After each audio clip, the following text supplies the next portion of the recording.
Okay, so for those of you who are gonna have to watch this on the video, um, we're gonna record until my phone dies, but I have most of my battery right now. Okay, so the internet is just kind of acting very strange and it's making me lag a lot. So I'm gonna try and move pretty quickly. And we wanted to just go through some problems for today. Some of them are already on the board because I did them with the class at 11. So basically these are free homework problems. So I don't normally go over homework problems before they're due, but because you guys were learning it from the videos, I just felt like it was fair. So I'll talk about those in a second. So our due dates for Monday, we're gonna have lab at 2 o'clock. We are gonna be meeting with Carl. So you should have read over the deliverable and touch base with your group. If you don't know each other, just send out an email, get in touch with everyone. He is also gonna do the GLS practice problem that is under the project info tab on Canvas. So make sure you read over that. You don't have to do it. He's gonna walk through it with us.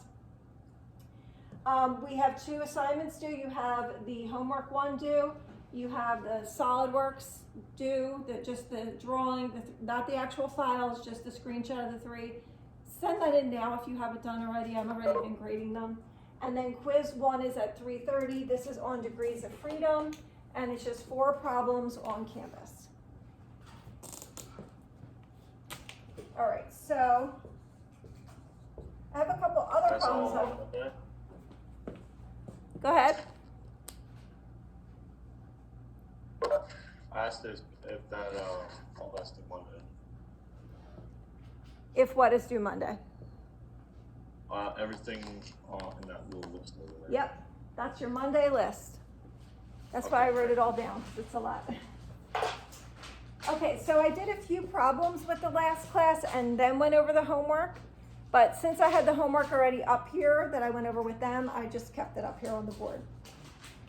So a couple questions. 1D we looked over, and the question was, how many links and differentiating between the half slider and the full slider. So let's go over 1D first.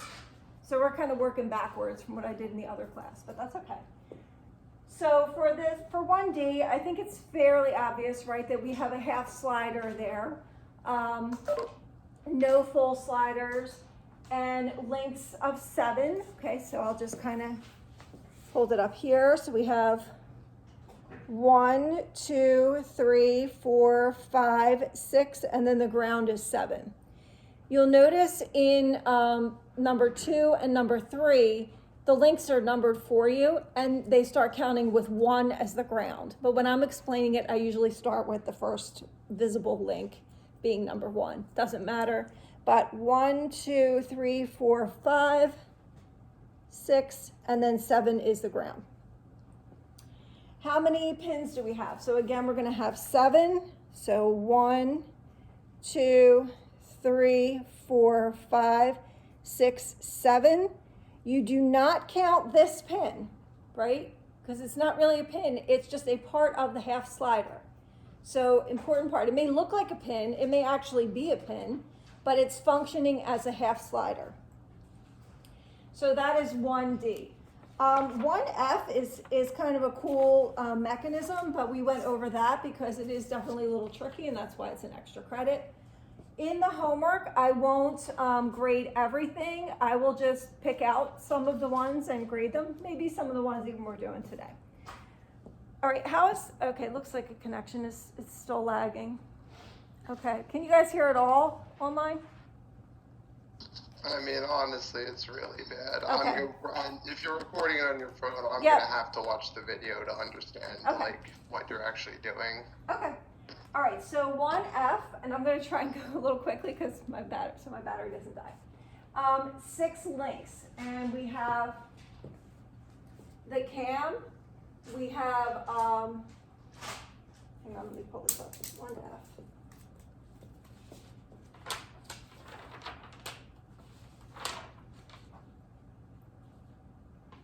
Okay, so we have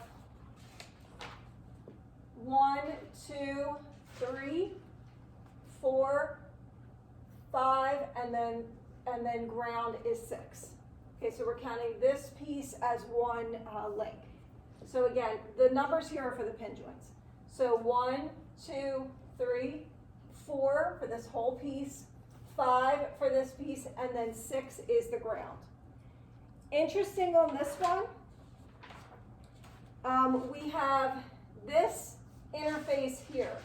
So the cam and this piece are interfacing here. So obviously this cannot move vertically, right? It's going to be contacting here.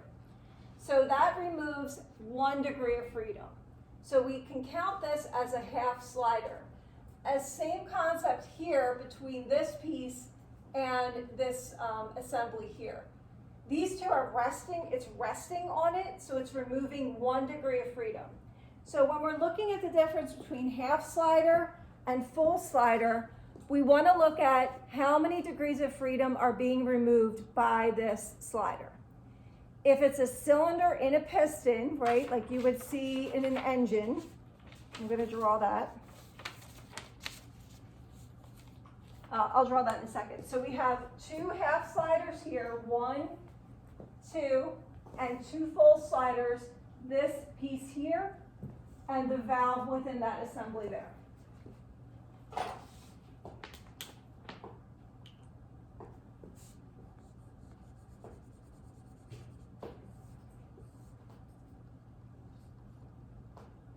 If we have a piston in a cylinder in our engine, what do we call the top and the bottom positions? Anybody know? Yep. Top dead center and bottom dead center. So this can only move how? This is a full slider. How can this move? Translationally. It can only translate, right? It can only go up or down. So it can't rotate relative to the cylinder that it's a part of, right? What would happen if I tried to rotate this? If this tried to move that way, it's going to bang into the side, right? It can't move rotationally. Can it move this way? No. I mean, of course, there's some clearance there. We know that. But it does not have the freedom to move horizontally, and it does not have the freedom to rotate counterclockwise or clockwise. So this is a full slider because it has removed 2 degrees of freedom. So we can say how this is moving. We can describe its motion by 1 coordinate. So that is what defines either a full slider or a half slider. And we're going to look at one of those in a second. Okay, and then 3A. We had a question. Okay. I'm so sorry, guys, that are online. All right, 3A. So for number 2 and number 3, the links were labeled for you, so hopefully there wasn't a lot of problem with that. And for 3A, we had the question of where are the pin joints? How many pin joints? And it's 7, right? So basically, wherever you see a hole is a pin joint for this one because it's connecting 2 links. We're going to do an example where we have a pin joint, but it's not connecting anything. We do not count it in that situation. All right, questions on the homework that I did not cover. Let's also do 1A. I did that with them as well. So 1A, what did you count for this one where you had the cam resting on the ground? What is that equivalent to? Would you count it as a ground? Would you count it as a pin joint? What do you think? Would it be a half slider? It's a half slider, right? So why would you say half slider? Because it's not physically attached, but it is resting on the surface and rotating on it slightly. Right, so it's on the ground, but it can move, right? So I'm looking at 1A. So even though it's resting here, it still can rock back and forth, right? It can still move on that surface. It's not fixed in place as it would be with a pin joint. So we don't count it as a ground, but we count it as a half slider. So this thing, So we're assuming here that it's not going to lift up into the air, right? So we're assuming that it can have some movement back and forth, and it can rotate. It can rotate back and forth. So we would need 2 degrees of freedom to say how this piece is moving. So that's a way to kind of think through, is it a half slider or is it a full slider? Usually full sliders are easier to determine because you'll see that it is constrained within some type of cylinder or a slot, and it cannot move outside of that. All right, let's go through 3. I have 3 problems that I wanted to do. We're going to start with I just 1.9. have a quick question. Yep. Yeah, go ahead. Professor? Yes, go ahead. For B, when you're counting the amount of links, how come you wouldn't count the second round? Okay, so in D, did you say 1D? Yeah, 1D. Okay, so 1D, right, we have a ground here and we have a ground here. We could have 3 grounds. Actually, one of the problems that we're going to look at, I think, has 3 grounds. It doesn't matter. The ground is the ground, right? We're assuming that they are all connected by some imaginary link that is resting on the ground. It doesn't matter if one's up higher than another one. So however many amount of grounds there are, you only count 1? Yes, for all of our problems, we only ever have 1 ground. Okay, alright, thank you. I have another question, Professor, real quick. Yep. So on, I believe it's 2Z, when we have to decide if it's ground up or not, how do we do that? Cause there's multiple, like there's not 4 of them, there's like a ton of them. So like you can pick your shortest length and then Right. your longest length. Can you just do P and Q like anything in between, or? Let me take a look.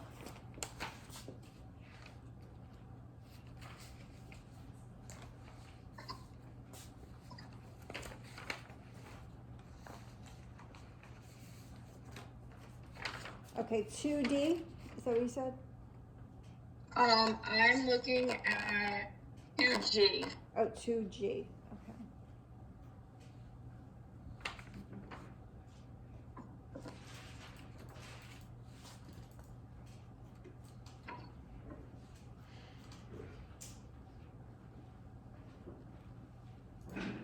Okay, but basically this is 2 4-bar linkages that are put together with a common crank.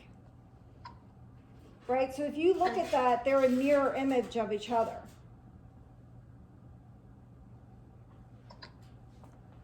So the way to look at that is if it's simply 2 separate 4-bar linkages that have a common crank in the middle.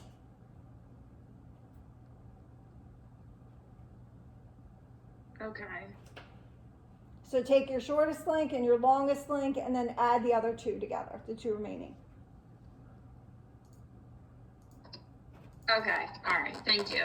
Yep. Other questions on the homework? I had a question on 3. just 3. By itself.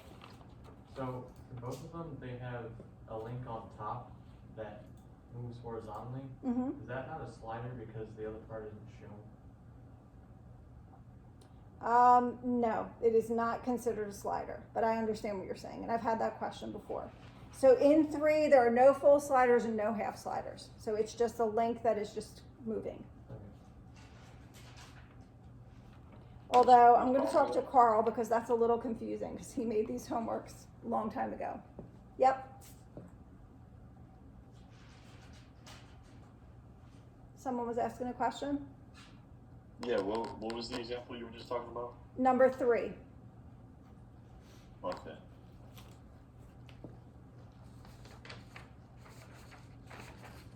Okay, let's do problem 1.9. This is on page 30 in the paper textbook. So page 65 in the PDF. And then the figure, you have to flip the page. So 1.9 says, how many degrees of freedom does the linkage have? Is it a mechanism, a structure, or a preloaded structure? And then it asks you to draw it, but we're not going to actually draw it. What page did you say that was on again? 65 in the PDF. Problem 1.9. Wait, maybe it's, yeah, page, might be 66 for the diagram.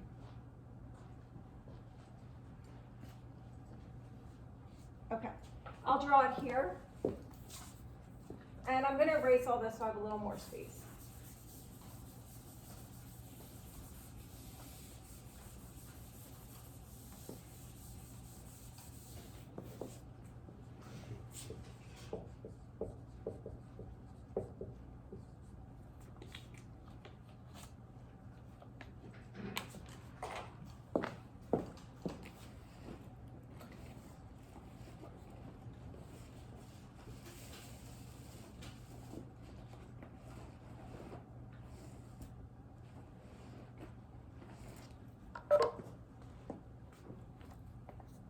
Okay, so we have our linkage.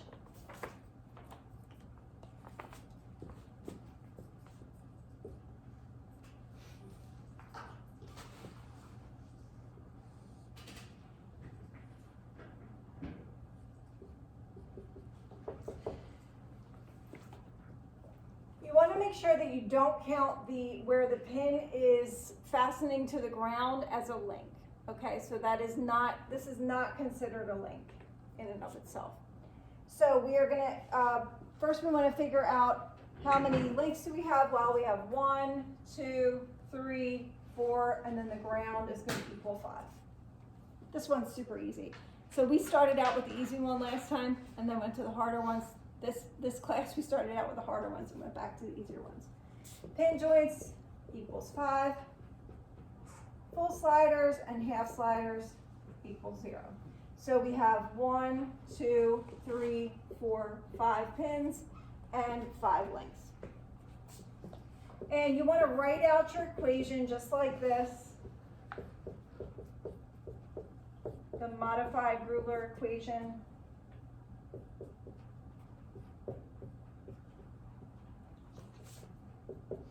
So we get 3 times 5 minus 1 minus 2 times 5 plus 0, and we get 2. What does this actually mean? When you have a degrees of freedom equal to 2, what does it actually mean? What is it telling us that we are going to need to do? That's a mechanism that it's to move. It's a mechanism that can move. And what would we have to describe the movement of this mechanism? How many coordinates?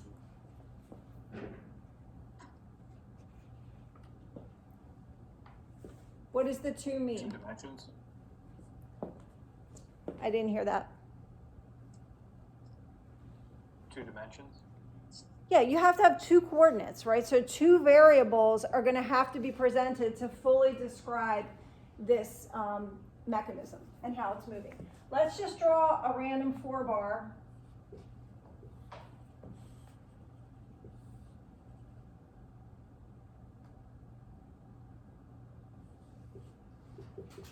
Okay, so we have our crank, we have our coupler, and we have our rocker. So a random 4-bar like this, we're going to have 1 degree of freedom. And this is going to be what we are going to be working with most of the time in this class. Okay, so for our example 3-bar slider crank and 4-bar, the degrees of freedom are going to equal 0. And our input is going to be this angle. So we're going to call it theta 2.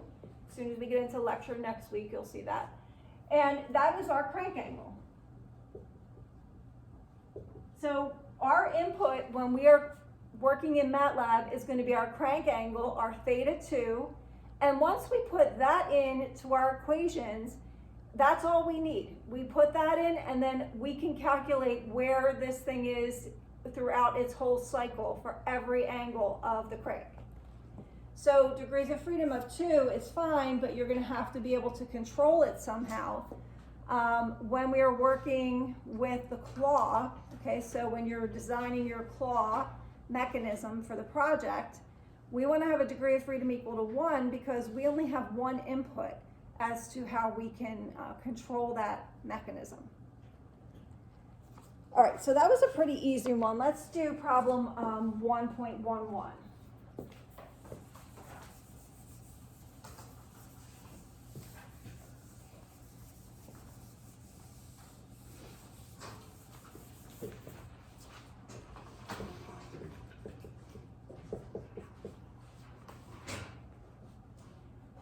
Okay, how many degrees of freedom does the radial compressor, oh sorry, I want to do 1.12.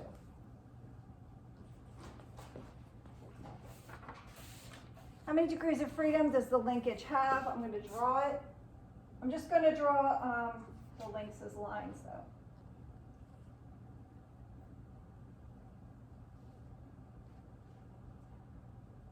So this might have been the first time that you saw a link that wasn't a straight line.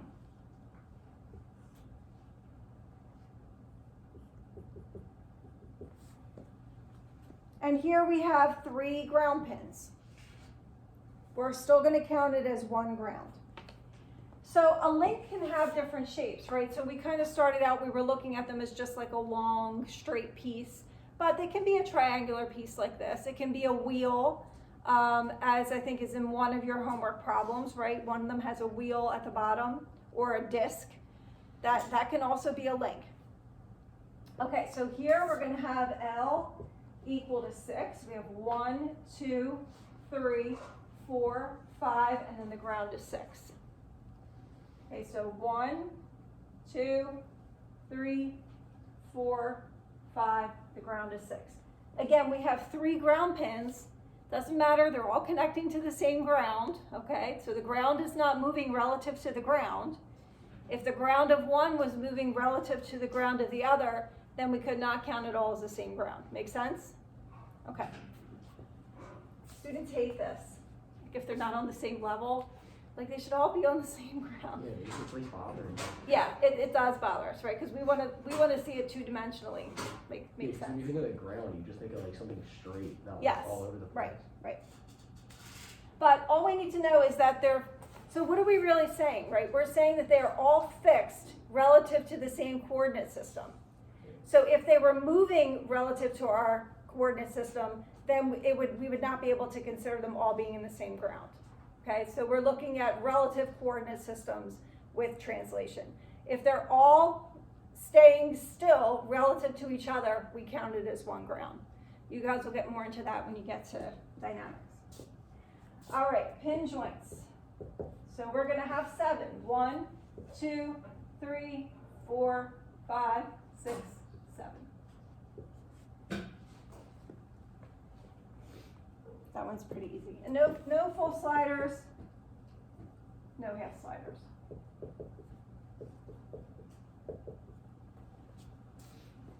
And you can plug it into the equation, you get degrees of freedom equals 1. And it's a mechanism. And it's a mechanism that can be controlled by 1 input. Okay, we need 1 coordinate to determine the positions of every piece of the mechanism. Here we had degrees of freedom of 2. We would need to have 2 inputs. So when you're making this in a physical sense, it can get much more complicated when you're trying to control 2 things. So when you're designing your projects, you want to make sure that your claw has a degree of freedom of 1. Questions so far? Am I still lagging? Yes, I am. If you guys online have questions, just type them in the chat and then I'll get to them.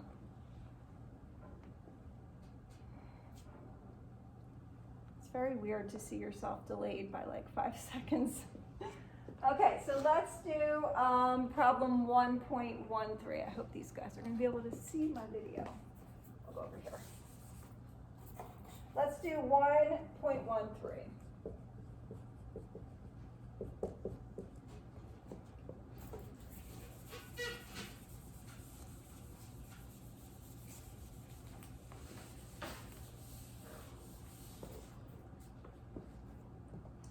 Okay, here's our linkage.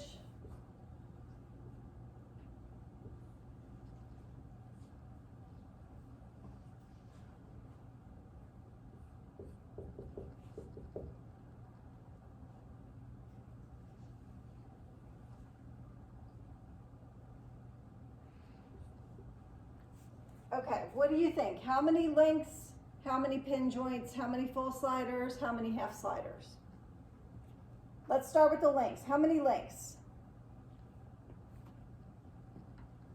5. 5. Okay, so everybody agree with that? Anybody else? I agree. Okay. How many pin joints? 7. 7, okay. Anybody else? We had a lot of answers for this one last time. 5. 5, okay. Anybody else? 6, this is exactly what happened in the last class. Okay, so we were like evenly split. 5, 6, and 7. Okay. If you think it's 5, raise your hand. Okay? Or raise your hand on the screen. How about 6? Okay, we got a couple for 6. How about 7? Got a couple for 7. Okay. Okay, 5s win. Okay, it is 5. Why is it 5? We're going to go through and count.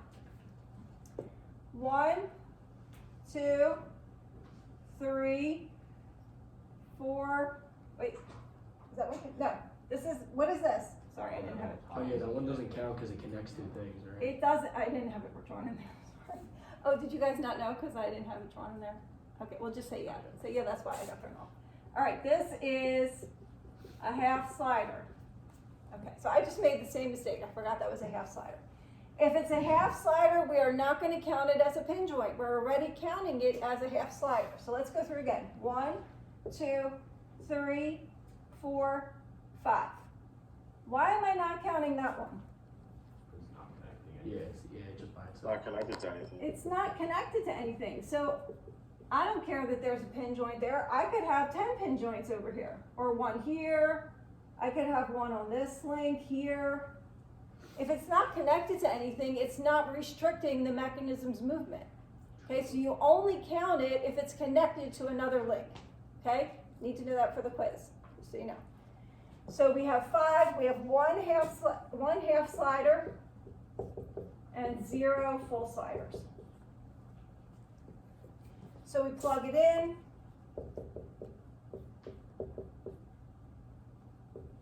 And you're going to get that this is a mechanism. I will just write it out.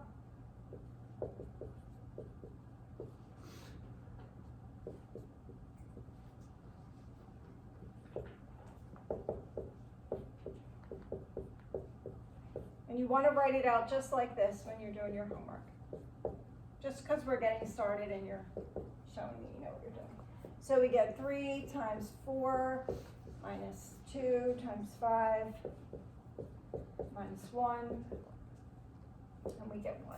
And that's a mechanism.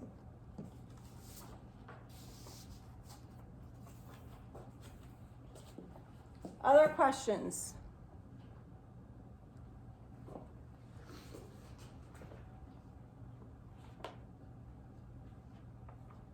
So the main things to remember are determining the difference between the full slider and the half slider. So getting a sense of how is this being restricted by the joint that is being placed on it. Is it taking away 2 degrees of freedom? Is it taking away 1 degree of freedom?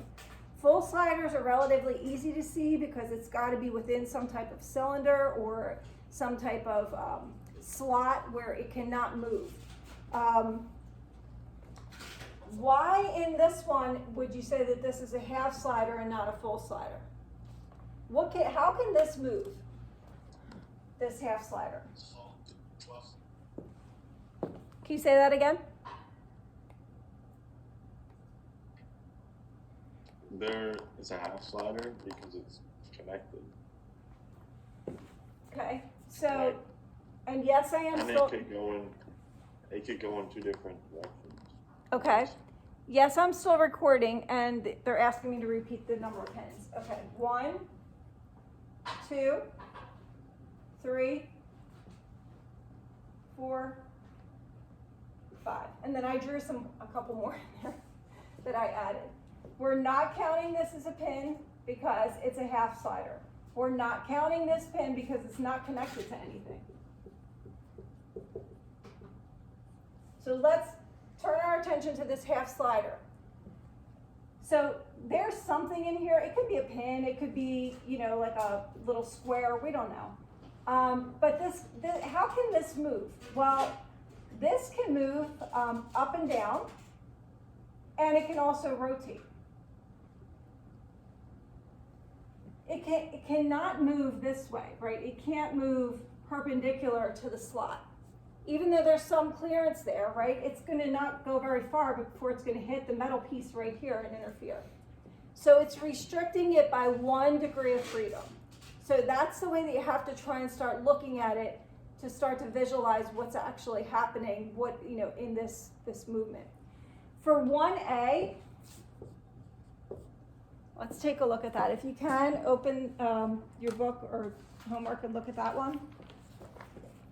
We have the half slider here. I'm looking at 1A. Okay, so 1A right here. What's happening with this? Well, it's not going to move into the ground, right? It can't dig a hole into the ground, but it can rock back and forth. And then you might say well, okay, but then isn't that it? But if you were on a bird's eye view, right, and looking down at this, it could also be rotating side to side, right? So when we're looking at these problems that are in 2D, it's actually a 3D structure. So you have to start to think it's being represented on a piece of paper as 2D or on a board as 2D, but in reality it's 3D. So picture if you were looking down on this half slider. Yeah, it can rock back and forth, right, if I'm looking down at it, but it can also be doing this, moving in and out of the board, right? So if you're looking at it in 2D, in and out of the page. It's not going to be going up and down because it's resting on the ground, but it can be rotating in and out of the page. So when you're starting to look at 3D rigid bodies, especially when you get to statics and dynamics, you have to start looking at what is this going to actually be doing in real life, even though I'm looking at it on a piece of paper. Okay, other questions? What problem am I going over? I have all the problem numbers at the top of the ones that we did. Right now, I was just talking about 1A, which is here. Okay, that's all that I went over with the other class, and I know we went a little bit more quickly with you guys. I do have something else that I want to go over. Any other questions? It's still lagging. Did it get better? No? Okay. I'm sorry. Not really. I got a side question. Yeah. For a cam, do they just rotate? Is that the only thing they do? Do they rotate and what? Like a cam rotates, that's the purpose, right? Yes. It's restricting 1 degree of movement between itself and whatever it's contacting. Okay. All right. I want to go over one more thing. If this is regarding advising and how you guys can get information when you're registering. So this is the only lecture that we will probably be getting done early. So I thought it'd be good to fit it in right now. Take 5-10 minutes. I'm going to record it. So if you guys are really having a hard time hearing me, you can sign off. But I'm going to share my screen so at least you can see where you can go to find out what I'm talking about. So if you go to engineering.rowan.edu, that gets you to our main homepage. And then click on mechanical engineering. And then I think the next one is undergraduate, right? And it will show, and it's not letting me even share my screen here. Okay, it's so slow, it's not even letting me share my screen. So I'll just record it. And then go under undergraduate. You will see that there are 3 curriculums. Do you guys see that? Should be matriculated fall 2019, and then 2018, and then 2017. So most of you guys in this class have matriculated fall 2019 or later and are under the 120 credit curriculum. The other two curriculums are 128 credits. So you guys are 120, the other two are 128. So a few years ago, the state of New Jersey mandated that engineering degrees have to be given with 20 credits, 120, and that's why we had the big curriculum change. So when you are going to register for your classes, right now you all have Mrs. Perez-Colon or Mrs. Dashevsky as your advisors, right? So there are 2 freshman advisors. When you go to register, you can go and look right on that curriculum sheet and see what's coming up next. So, if I share my screen, can you tell me where I'm supposed to go on the website? yeah, I'm just on the engineering webpage. Like this one right here. You can share your screen it wouldn't let me share my screen, but you can try. This website? It's still coming up.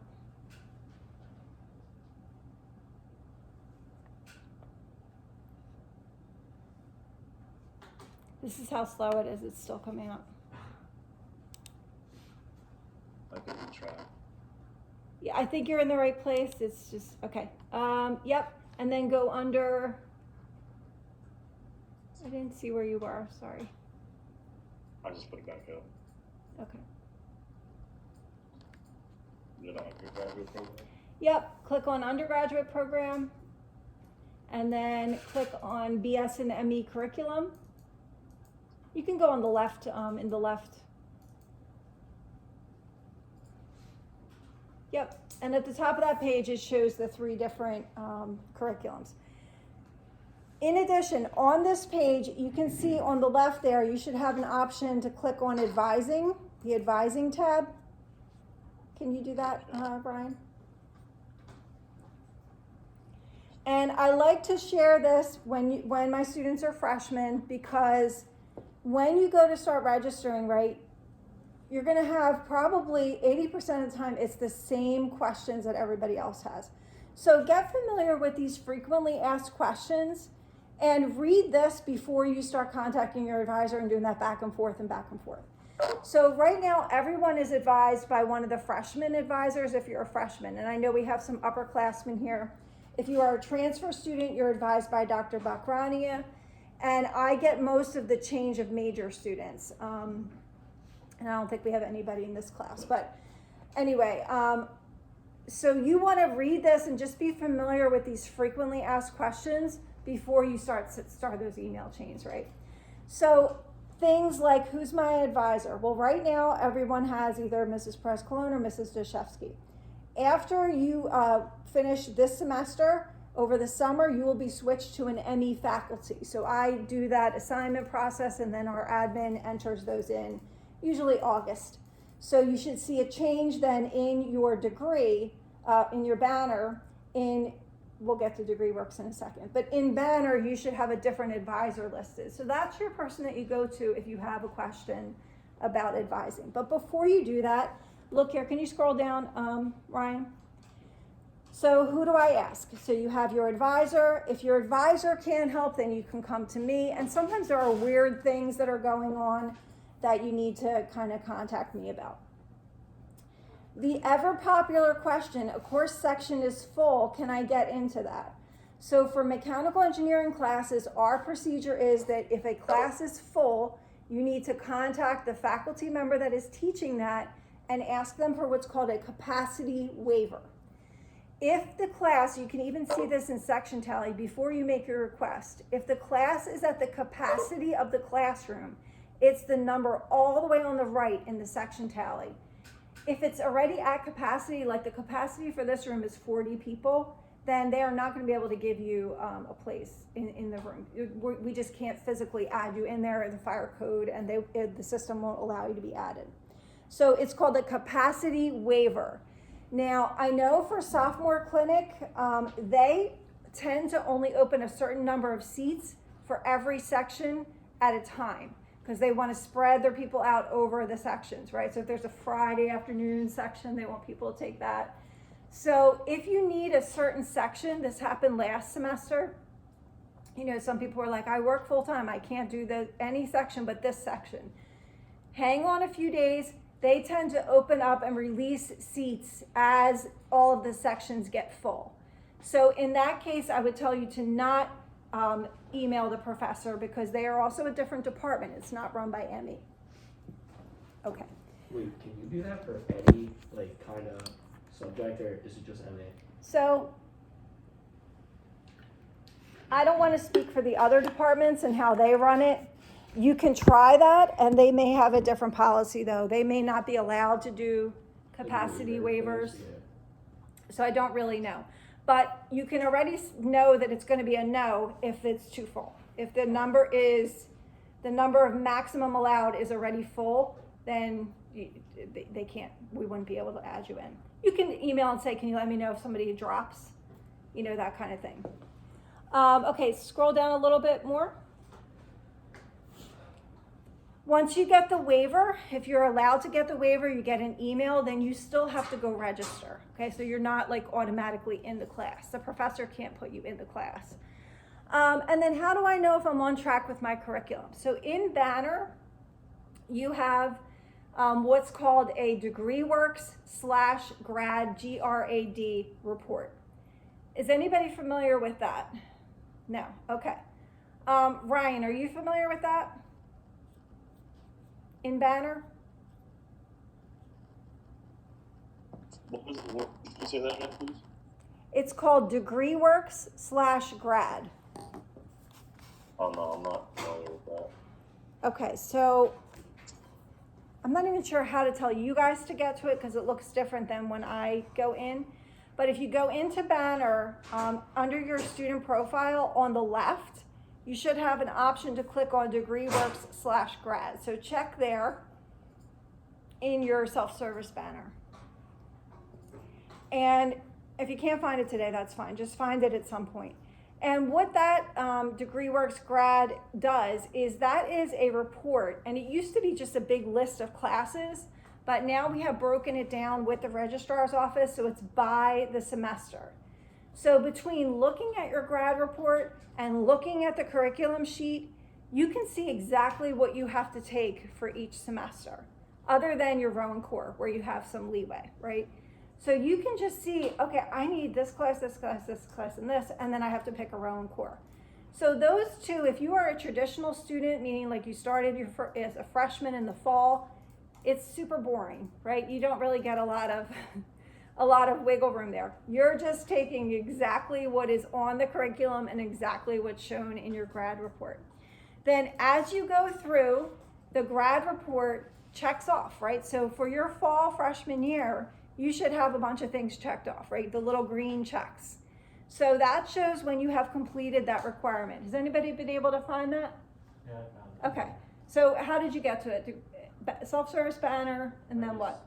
Start student, and then you have to go to like student records. Okay, student records. Okay, so it's a little bit different for you guys. Regardless, get familiar with that because when you go to graduate, and as you're getting closer to your senior year, you want everything checked off, okay? And then once you register for your very last semester, everything should either be checked off or it should be blue, which means that you're registered for it. So there's not like a whole, grad is not perfect. That's why there's that big disclaimer at the top. But it's pretty clear, hopefully, what you have to take each semester. So any questions on that? I'll hang out for a minute. I'm going to stop the recording and I will see you guys on Monday. Sorry about the connection.